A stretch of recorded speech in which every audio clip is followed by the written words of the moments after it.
네, 오늘 우리에게 주시는 하나님의 말씀은 출애굽기 20장 13절의 말씀입니다. 한 절 말씀인데요. 출애굽기 20장 13절 말씀, 십계명 6번째 시간이고요. 살인하지 말라라는 제목입니다. 제목이 구절이네요. 네, 우리 같이 한번 20장 13절 같이 읽도록 하겠습니다. 시작. 살인하지 말라. 한 번 더 읽을까요? 살인하지 말라. 네. 지금 정말 혼란스러운 시기, 저희들이 최근에 경험해 보지 못했던 상황들을 살아가고 있습니다. 홍수가 나고요. 지금 장마가 50일 동안 지속되어졌던 것은 그 기상 예보 관측 이래로 정말 드문 상황이라고 합니다. 지금 계속 장마가 오고 또 남쪽 지역에는 홍수가 나고 자연재해가 일어나고 있습니다. 또 지금 그 역병으로 인해서, 지금 코로나로 인해서 정말 혼란스러운 그 시간들을 보내고 있습니다. 어떻게 대처를 해야 될 것인지, 포스트 코로나, 위드 코로나, 새로운 다양한 신조어들이 나타나고 있고, 또 너무나도 많은 사람들이 미래를 예측하고 거기에 대한 무분별한 그 대안들을 제시하여서 우리가 참 혼란스러운 상황인 것이 사실입니다. 그럴 때 우리는 어떻게 해야 될까요? 어떤 길을 나아가야 될까요? 우리가 역사를 보면은 이런 일들이 지금 우리가 살아가고 있는 이 시대에만 발생한 것이 아니었었으면 우리는 역사를 통해서 볼 수 있습니다. 그 로드니 스타크가 쓴 기독교의 발흥을 보면은 첫 번째, 그 AD 예수님이 부활하시고 승천하신 뒤에 AD 300년까지 교회가 공교회로서 인정받기 위해서 지냈던 그 암흑과 같았던 그 300년의 시간 동안 두 번의 큰 역병이 있었던 것을 역사는 이야기하고 있습니다. 첫 번째가 뭐냐면은 갈레노스 역병이라고 AD 165년부터 180년까지 무려 15년 동안 발생한 역병이 있었는데요. 그때 황제가 아우렐리우스 황제였었는데, 그 아우렐리우스 황제조차도 이 역병으로 인해서 사망하게 되어지고요. 그 당시에 로마 인구의 4분의 1 이상이 목숨을 잃게 되어지는 참혹한 일들이 있었습니다.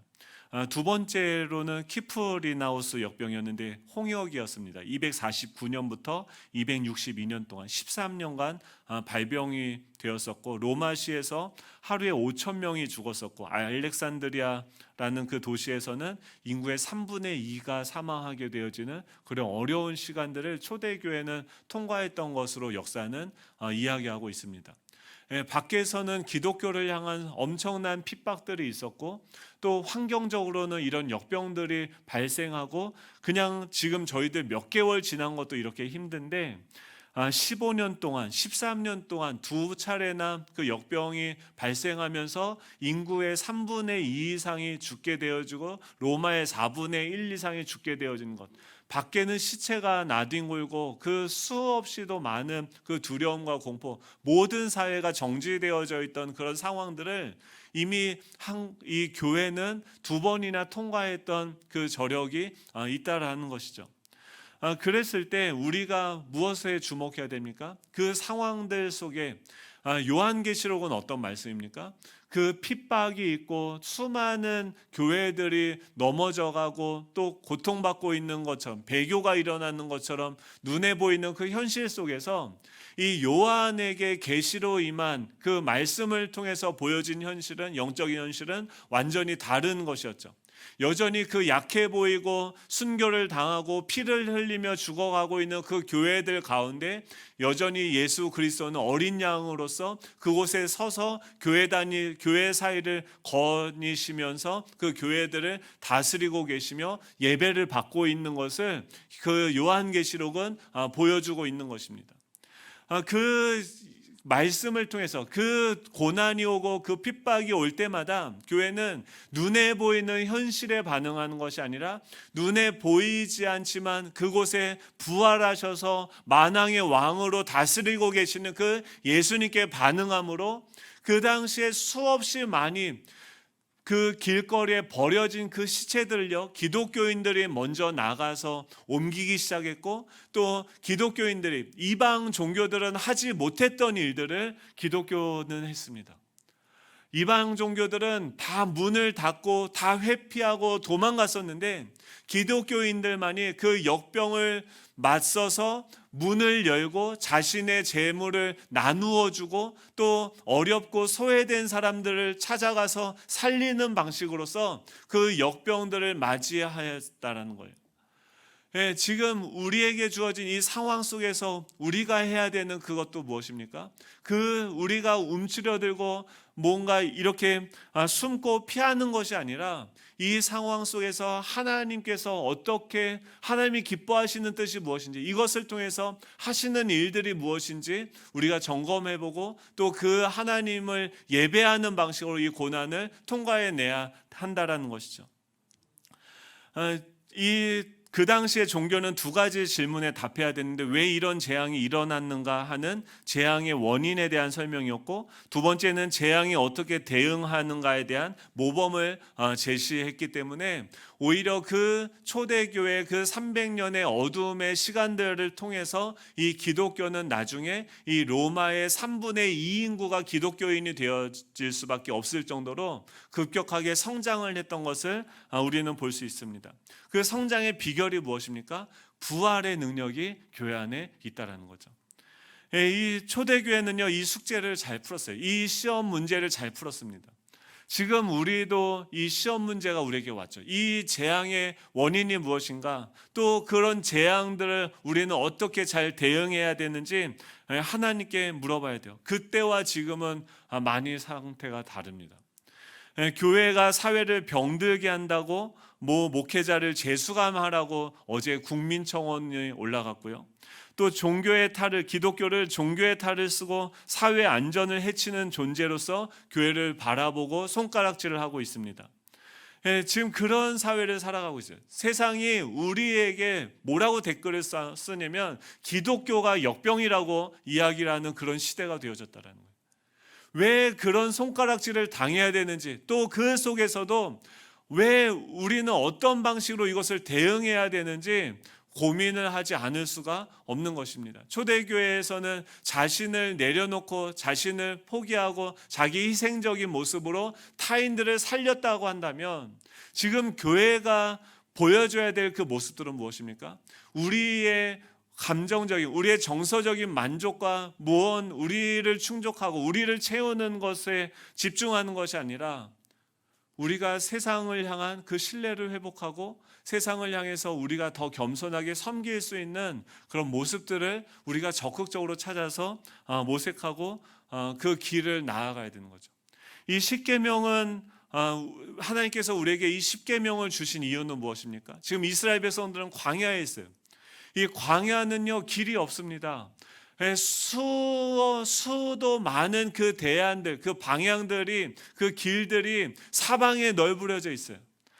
그 속에서 이 십계명은 어떤 역할을 하냐면, 흑암과 혼돈과 공허가 공존하고 교차하는 그 복잡한 카오스적 그 세계 속에서 하나님께서는요, 우리가 나아가야 될 그 방향을, 표지판을 세워주셔서 우리로 하여금 나아갈 방향을 보게 하시는 거죠.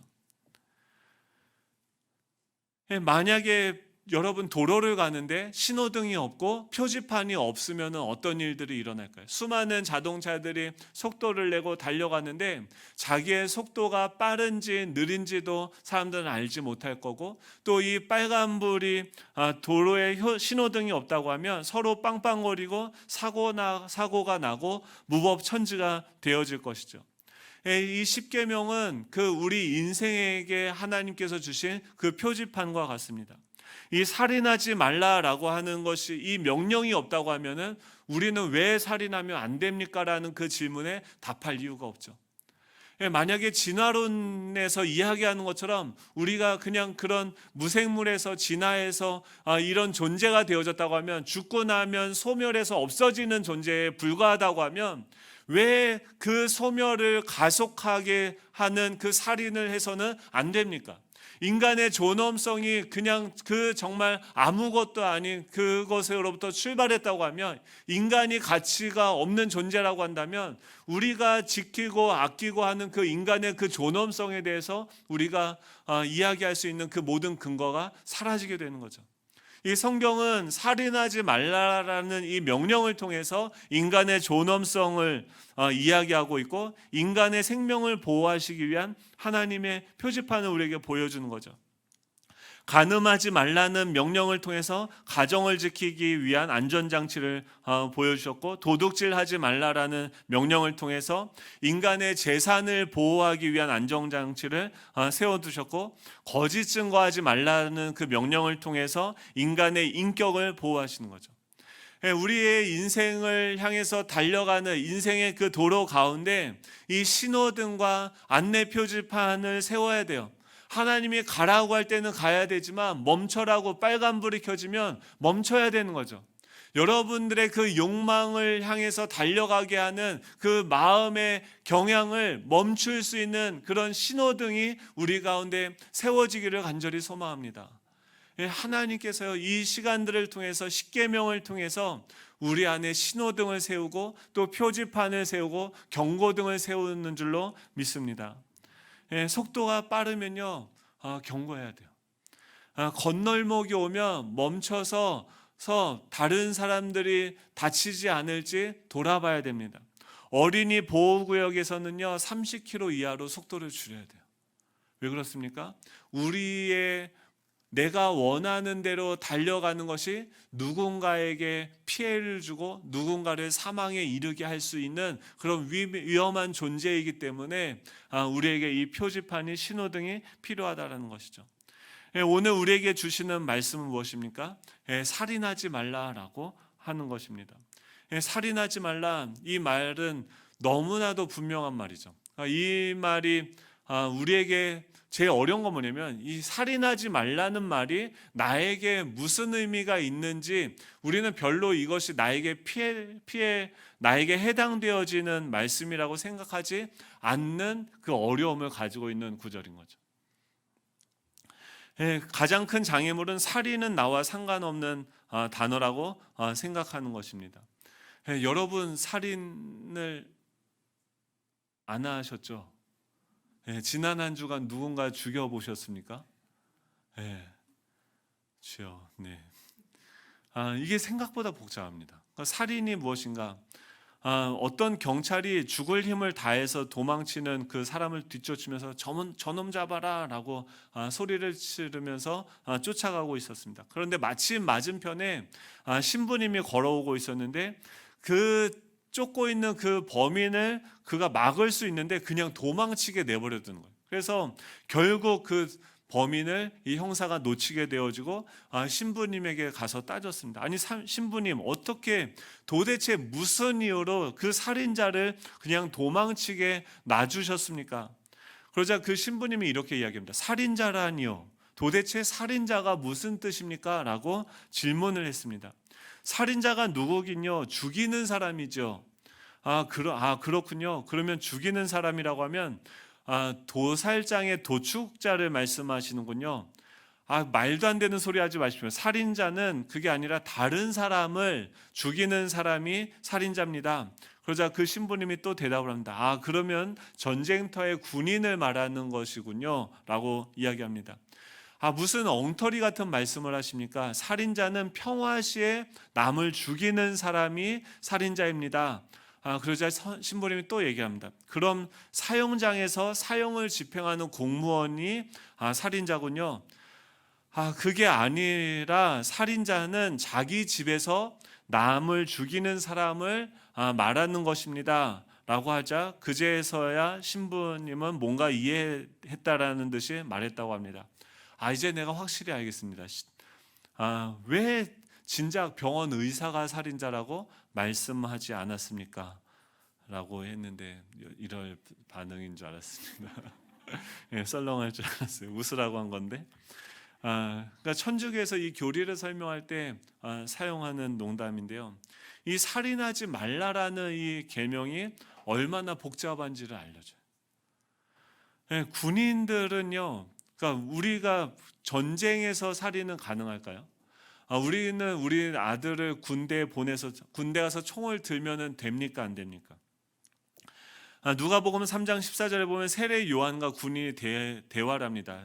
사도 세례 요한이 뭐라고 얘기하면 회개하지 아니하면 지옥불에 던져질 것이다라고 선포하자 군인들이 와서 그렇게 얘기합니다. 그럼 우리는 어떻게 무엇을 해야 됩니까? 라고 이야기했을 때 사람에게서 강탈하지 말며 거짓으로 고발하지 말고 받는 급료를 족한 줄로 알라라고 이야기합니다. 그 중에 뭐가 없냐면 군인에게 살인하지 말라라는 말은 하지 않았다는 거예요.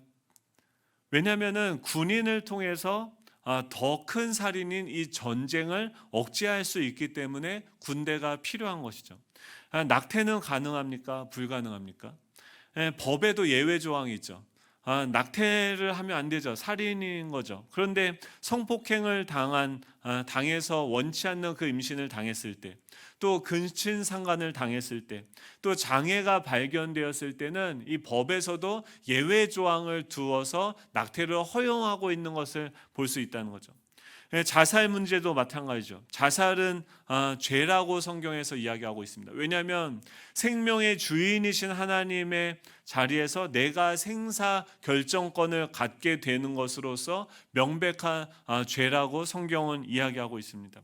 혹시 주변에 자살을 고민하고 있는 사람이 주변에 있다고 한다면 분명하게 이야기를 해야 돼요. 뭐라고 얘기해야 되냐면 우리는 모호하게 돌려서 이야기합니다. 극단적인 선택을 해서는 안 돼. 너 이상한 생각하면 안 된다라고 이야기하는데 그 전문가들은 뭐라고 얘기하냐면 분명히 너 자살하면 안 된다라고 분명하게 그 단어를 사용해서 경고하라고 이야기를 하고 있습니다.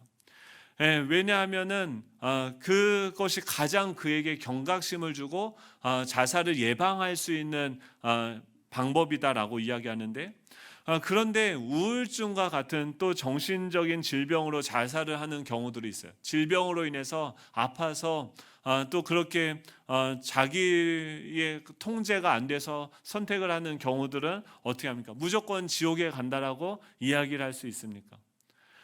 이 살인하지 말라라고 하는 그 명령이요 굉장히 어렵습니다. 회복 불가능한 식물 인간에게 의학적인 수단으로 생명을 연장하는 것이 옳은가? 아니면 그냥 내버려 두는 것이 옳은가?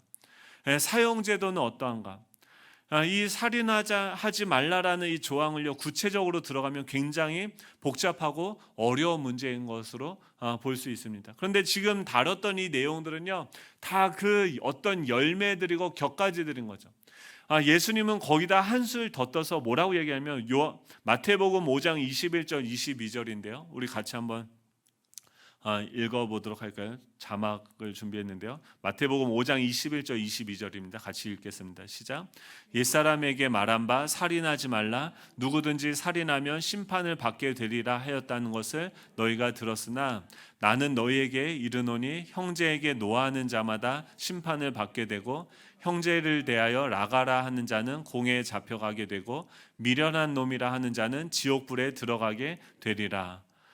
지금 여기서 얘기하는 예수님이 거기서 뭐라고 얘기하시냐면 지금 이 출애굽기 옛 사람에게 말한 바 살인하지 말라라는 것은 누구든지 살인하면 심판을 받게 되리라 하는 것은 너희가 들었다라고 이야기합니다. 그러니까 살인하지 말라는 것은 구약에서 이미 얘기했던 너무나도 명백한 사실이다라는 걸 너희들이 아는데 나는 너희들에게 이르노니 형제에게 노하는 자마다 심판을 받게 되고 형제를 대하여 라가라 하는 자는 공회에 잡혀가게 되고 미련한 놈이라 하는 자는 지옥불에 들어가게 되리라라고 이야기합니다.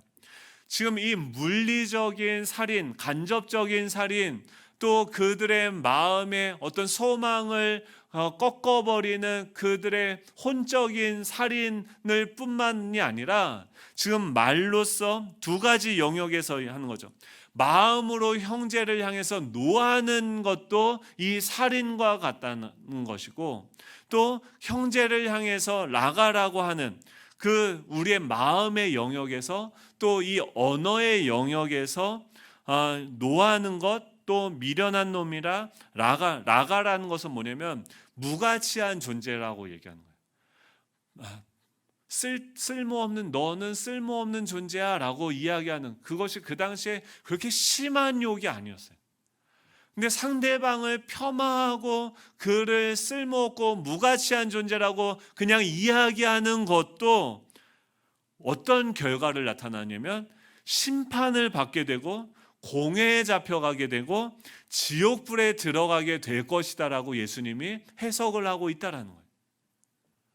그럼 얼마나 심각한 문제입니까? 다른 사람을 향해서 형제는 누구예요? 가까운 사람이죠. 그 가까운 사람을 향해서 내가 분노하고 그 사람에게 대해서 쓸모없는 존재라고 이야기하는 것만 해도 우리는 어떻게 돼요? 지옥불에 가고 공회에 잡혀가고 심판을 받게 되어진다는 거예요. 지금 그렇기 때문에 지금 이 성경에서 말하는 살인하지 말라라는 이 계명은 하나님께서 우리에게 어떤 표지판으로서 우리 인생이 어느 방향으로 어디에 뿌리를 내리고 살아가야 되는지, 우리의 마음이 어디에 뿌리를 내리고 우리의 언어가 어디에 뿌리를 내려고 그 마음의 생각의 결과로 행동을 하고 말을 해야 되는지를 우리에게 그 방향을 알려주는 표지판과 같이 제시하고 있는 것이죠.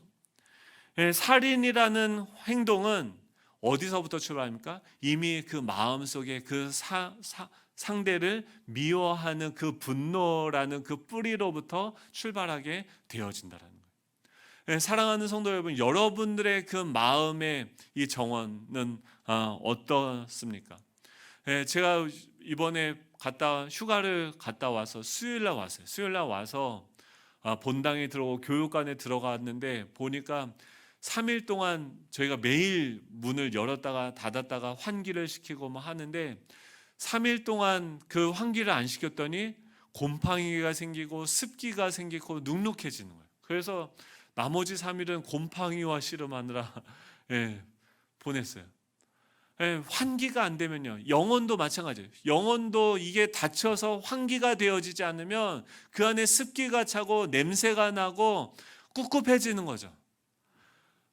저 앞에 저희들 바닥 공사를 하지 않았습니까? 그때 뭘 했냐면 그 타이어들이 남는 게 있어서 타이어로 계단을 만들었어요. 저 밑에 쪽으로 내려갈 수 있는 계단을 만들었는데 갔다 와서 주차를 하고 이렇게 그 계단을 내려보니까 거기 계단이 없어졌어요.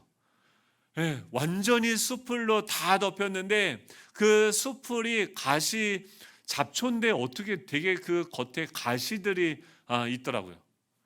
그 가시들이 다 덮어서 그 계단, 그 밑으로 내려가는 길이 사라지게 된 거죠. 왜 그렇습니까?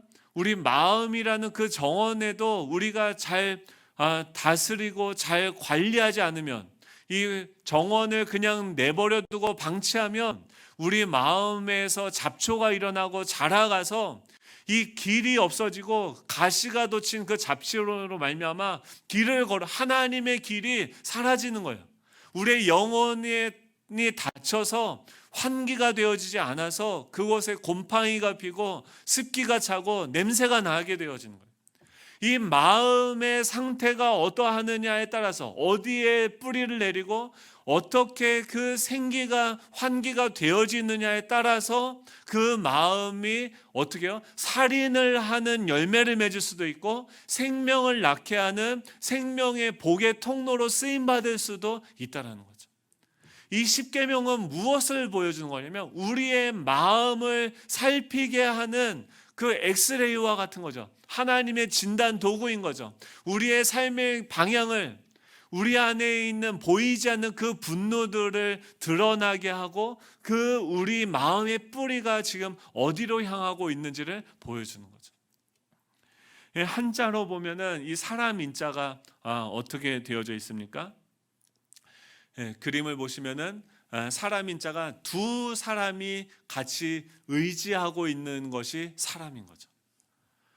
제가 원래 그 밑에 주는 그리스도시요 살아계신 하나님의 아들이십니다를 이렇게 흰색으로 썼는데 이거 자막을 해주시는 저희 아내님께서 안 보인다고 검은색으로 바꿔주셨어요. 감사합니다. 근데 저는 일부러 하얀색으로 했어요. 왜 하얀색으로 했냐면 사람 인자가 서로가 어떻게 해요? 서로 인간은 어떤 존재예요? 서로 의지하고 신뢰하는 존재죠. 근데 서로 사랑하고 신뢰하는 그 존재가 되기 위해서는 그들이 어디 위에 서 있어야 돼요? 주는 그리스도시요 살아계신 하나님의 아들이십니다. 주님이 지금 살아계시고 이 성부, 성자, 성령 하나님이 살아계시고 그분의 사랑과 신뢰의 관계 가운데 우리가 서 있어야 되는 거예요. 그 삼위 하나님이 지금 나와 함께하고 계시고 나를 사랑하시는 것이 보여져야지. 그림을 계속 저의 얼굴 봐서 뭐 하겠습니까? 예, 그림을 보여주시면 그 밑에 뭐예요? 주는 그리스도시요 살아계신 하나님의 아들이십니다가 나에게 고백이 되어지는 그 위에 우리의 존재가 서 있을 때, 그 고백에 우리의 뿌리가 내려질 때 우리는 어떻게 해요? 서로를 인간답게 대할 수 있게 되는 거예요.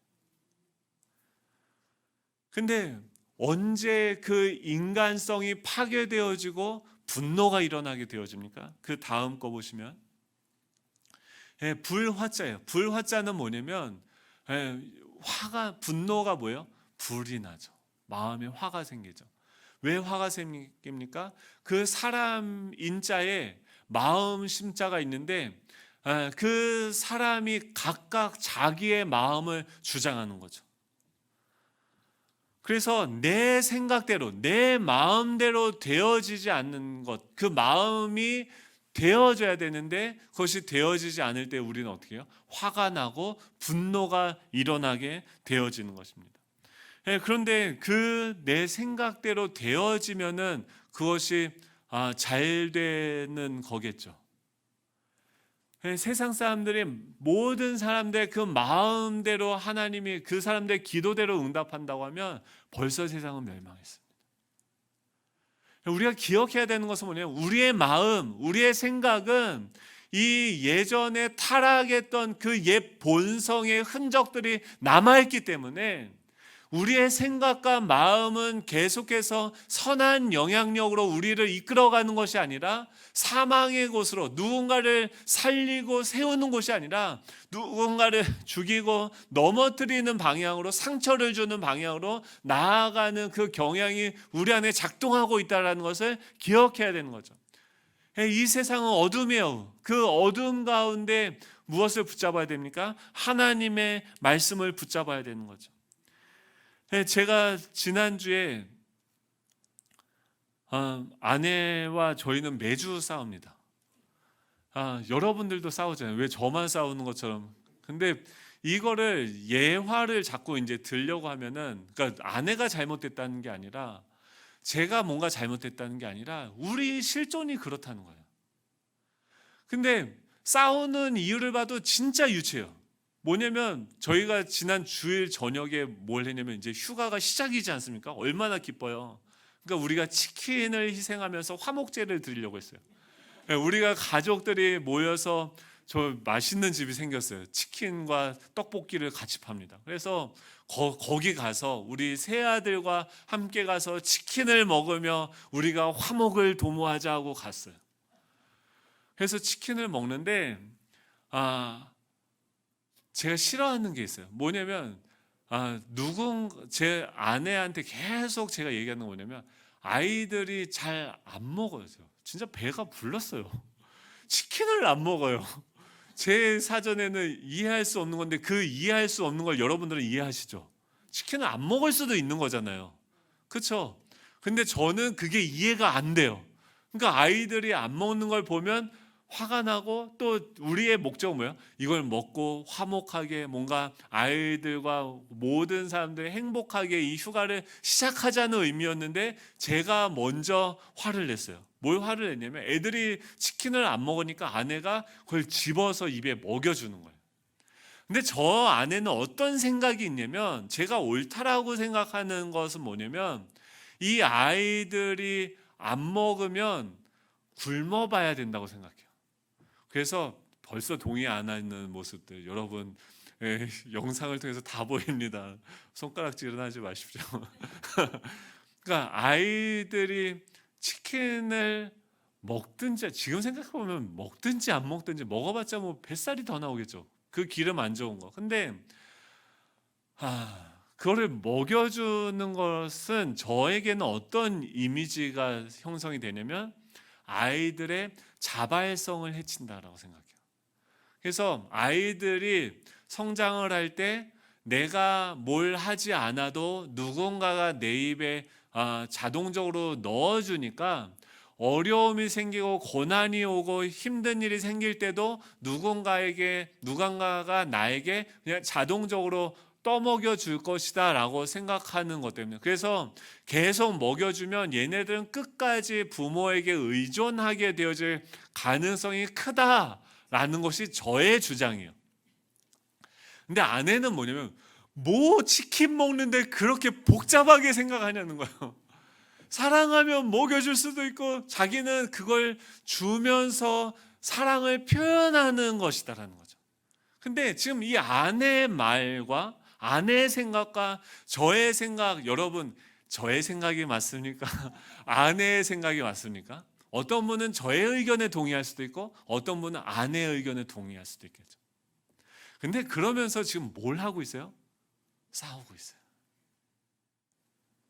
서로 자기의 의견이 맞다라고 이야기하면서, 원래 우리가 그 치킨을 먹게 된 건 뭐예요? 서로 사랑하고 신뢰하고 우리 가족이 화목해지기를 원하는 건데, 그것을 위해서 하는 나의 행위의 정당성을 증명하면서 서로 싸우는 거죠. 그게 우리라는 거예요. 네. 그래서 그랬을 때 제가 이 말씀을 준비하면서 아내도 상처를 받고 저도 상처를 받는 거예요. 아니 어떻게 남편 얘기를 그렇게 존중을 안 하면 되잖아요 라고 생각하면 또 여러분이 뭐라고 하시겠죠. 이게 어려워요. 근데 말씀을 준비하면서 제가 은혜가 넘칠 때는 예전에도 신혼 초기에 계속 싸웠어요. 왜냐면 다르니까. 저는 다른 것을 하나씩 논쟁을 통해서 서로 합의점을 찾아서 우리가 그 기준들을 세워가자는 입장이고, 아내는 그냥 서로 사랑하면 서로의 다른 점을 포용하고 신뢰해줘야 된다는 입장인데, 그것이 합의되어지기까지 수많은 시간들 걸리고 수많은 전투를 우리가 경험을 하면서 결론 내어진 게 뭐였냐면, 제가 새벽에 기도하면서 하나님이 주신 마음이 그거였어요. 주는 그리스도시요 살아계신 하나님의 아들이십니다. 너 아무리 너의 아내를 그렇게 이야기한들 아내를 너가 변화시킬 수 있냐는 거예요. 그러면 너는 너 스스로를 변화시킬 수 있는가? 라고 얘기했을 때 저도 못 변화시켜요. 근데 너가 지금 뭐 하고 있는 거냐는 거예요. 그래서 그 다음부터 제가 어떤 방식으로 했냐면 하나님에게 아내를 일렀어요. 아내 마음에 안 드는 거 있으면 하나님 저 인간 좀 보세요 하면서, 저걸 보십시오 저게 옳습니까 하면서 하나님께 고발했어요. 그리고 아내한테는 어떻게 했냐면 사랑하고 신뢰하기로 했어요. 왜냐하면 하나님이 지금 그곳에 계시고 하나님이 그녀의 주인이 되시고 그녀의 목자가 되셔서 인도하고 계시다라는 것을 하나님을 신뢰했기 때문에 그 아내를 믿을 수 있는 거죠. 근데 그 이후에 그렇게 하나님을 신뢰하는 방식으로 나아가고 하나님께 내 뿌리를 계속 내리는 방식으로 보게 되어졌을 때 저 자신의 모습을 봤는데 대부분 10의 8은 제가 틀린 거더라고요. 아무튼 심심한 사의를 표합니다. 잘못했어요. 그런 거죠. 이 우리에게 분노와 이 살인, 이 분노가 우리 마음에 싹트고 잘라 오를 때, 첫 번째 우리의 마음이 답답하고 화가 날 때, 마음의 온도가 올라가면 우리가 선제적 방역 조치를 취해야 돼요. 첫 번째가 뭐냐면 우리의 마음의 상태에서 선제적 방역 조치를 취할 게 뭐냐면, 마음의 온도가 올라간다고 하면 어떻게 됩니까? 에어컨을 켜셔야 돼요. 마음의 온도가 올라가면 에어컨을 켜십시오. 예, 마음이 가는 대로, 온도가 열나는데 화가 나는데 그 마음이 가는 대로 하면 안 돼요. 이 영혼의 창문을 열고 환기를 시키셔야 돼요.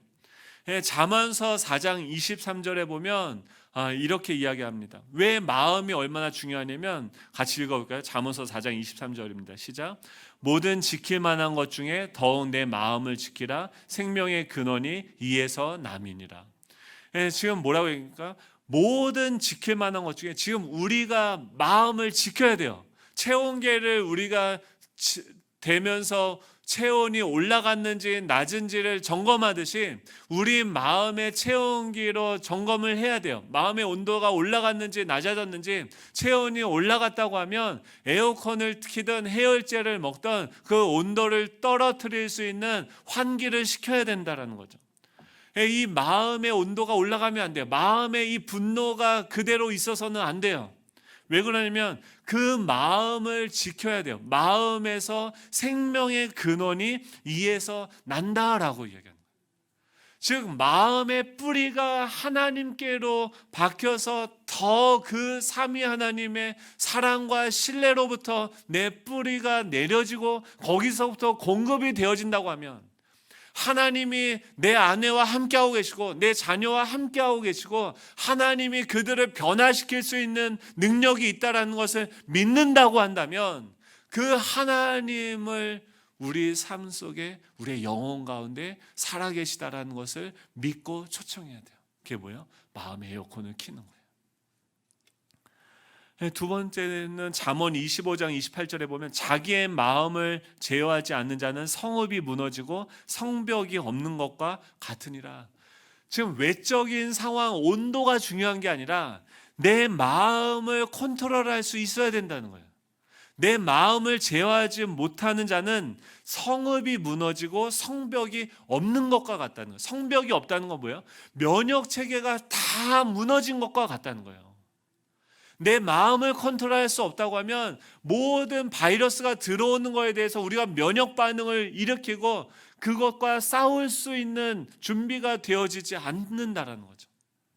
그래서 뭐예요? 마음을 지켜야 되죠. 그럼 어떻게 하면 지킬 수 있습니까? 빌립보서 4장 6절 7절인데요. 같이 읽어볼까요? 네, 시작. 아무것도 염려하지 말고 다만 모든 일에 기도와 간구로 너희 구할 것을 감사함으로 하나님께 아뢰라. 그리하면 모든 지각에 뛰어난 하나님의 평강이 그리스도 예수 안에서 너희 마음과 생각을 지키시리라. 예, 어떻게 해야 됩니까? 어떻게 마음과 생각을 지키시리라. 그리스도 예수 안에서 너의 마음과 생각을 지켜줄 것이다. 무엇이요? 하나님의 평강이 여러분들의 마음과 생각을 지켜줄 것이다. 너희들의 마음을 컨트롤할 수 있을 것이다. 분노에게 마음을 빼앗기지 않고 이 생명의 생각, 평강의 생각이 너의 마음을 지배할 수 있을 것이다 라고 이야기했는데, 어떻게 하면 됩니까?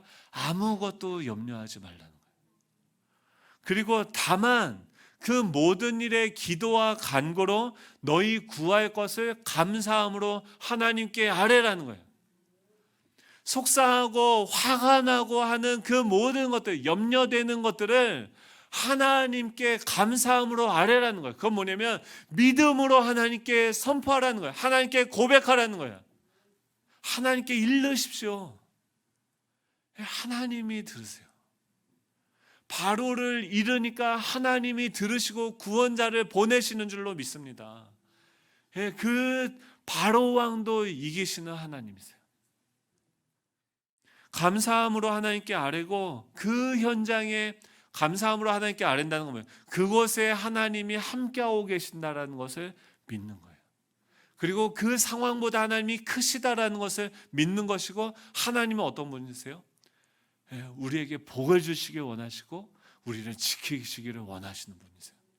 하나님은요, 그 얼굴을 우리에게 드셔서 은혜 주시기를 원하고 그의 얼굴을 우리에게 향하여서 우리에게 평강 주시기를 원하시는 그 주님이 지금 나와 함께하고 계시다라는 거예요. 그 하나님께 내 뿌리를 올려야 돼요. 그리고 거기서부터 공급받게 되어지는 그 정서로 내 마음을 채워야 되는 거예요. 에어컨을 틀고 환기를 시켜야 돼요.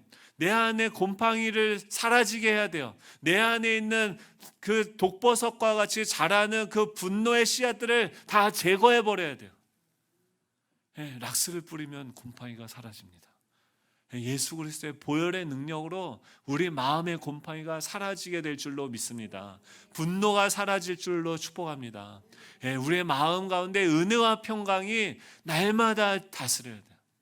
아까도 뭐라고 해요? 저도 좀 전에 예배 드리면서 마음이 너무 속상했어요. 근데 누군가가 와서 그러는 거예요.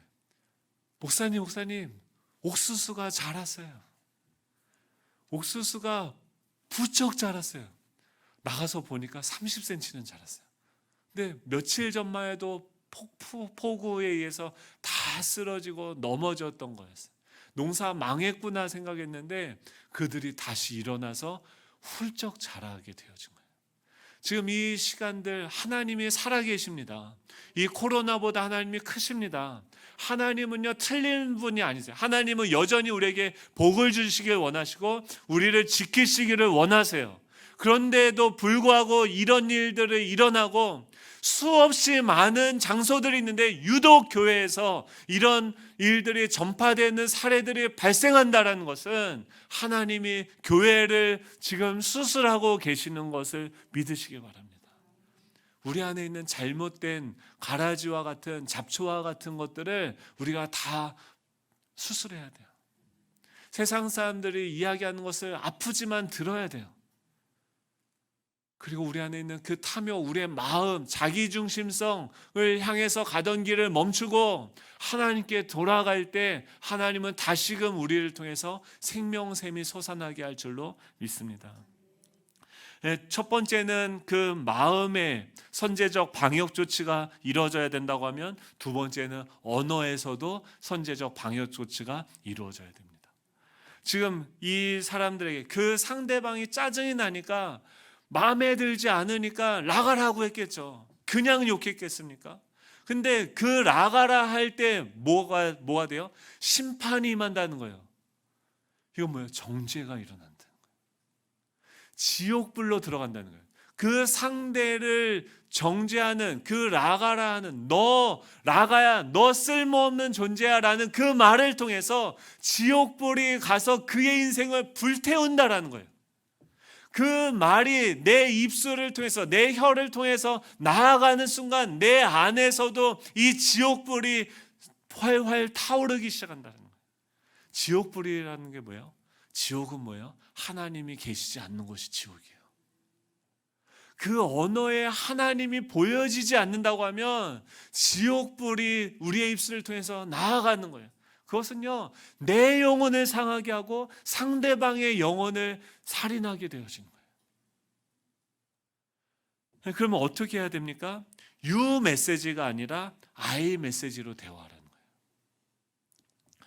거예요. 유 메시지로 대화할 때 예수님은 어떻게 하셨습니까? 그 베드로를 향해서 베드로가 실패하고 예수님을 알지도 못하고 따라오지도 않을 때 예수님은 그를 보면서 유라고 했을 때 유 메시지 당신은 어떤 존재입니다라고 이야기했을 때는요 축복의 말, 생명의 말, 하나님이 당신을 자녀로 받아주셨습니다. 하나님이 당신을 특별한 존재로 세워주셨습니다. 그 축복의 말들이 유 메시지로 나아가요. 근데 상대를 향한 비난의 말이 나올 때는 아이 메시지로 가야 돼요. 이것도 얘기를 해야 돼요. 근데 어떻게 얘기해야 되냐면 예를 들어서 아이들한테 전화가 왔어요. 전화가 와서 엄마 지금 밖에서 놀다가 지금 너무 재밌어서 그런데 3시간만 더 놀다 가면 안 돼요 라고 얘기하면은 여러분 엄마들은 어떻게 대답하십니까? 안 돼 하고 탁 핸드폰 접어버리죠. 안 돼 얼마나 빨리 끊으신지 몰라요. 발로 내기를 다 제하는. 그러면은 안 돼. 뭐 그건 다행이고 너 제정신이야 미쳤어. 막 저희 집의 얘기가 아닙니다. 저희 애들은 어딜 나가지 않습니다. 그런 얘기를 했을 때 너 미쳤어 정신 나갔어라고 하면 근데 부모님은 왜 그렇게 얘기합니까? 왜 아이가 오늘 친구네 집에서 자고 오면 안 돼라고 했을 때 부모가 그걸 허락하는 게 무조건 그게 사랑입니까? 아니죠. 어떻게 딸이 아들이 나가서 밤을 새고 놀다가 무슨 일이 있을지 모르는데 어떻게 그것을 부모로서 허락할 수가 있겠어요? 근데 너 미쳤어가 아니라 뭐라고 얘기하냐면 I 메시지, 너가 미쳤어라고 하면 지옥불이 나가는 거예요. 근데 그게 아니라 I 메시지는 뭐냐면 너가 그렇게 지금 밤을 새고 한다고 하면 나는 밤새 걱정을 할 것 같아. 난 밤새 잠을 자지 못할 것 같아. 엄마는 너를 사랑하고 너를 위한, 그게 사실 그 마음이잖아요. 그러면 어떻게 얘기해야 됩니까? 당신이 이렇게 하니까, 제가 아내한테도 뭐라고 얘기했어야 아내가 화를 안 냈을까?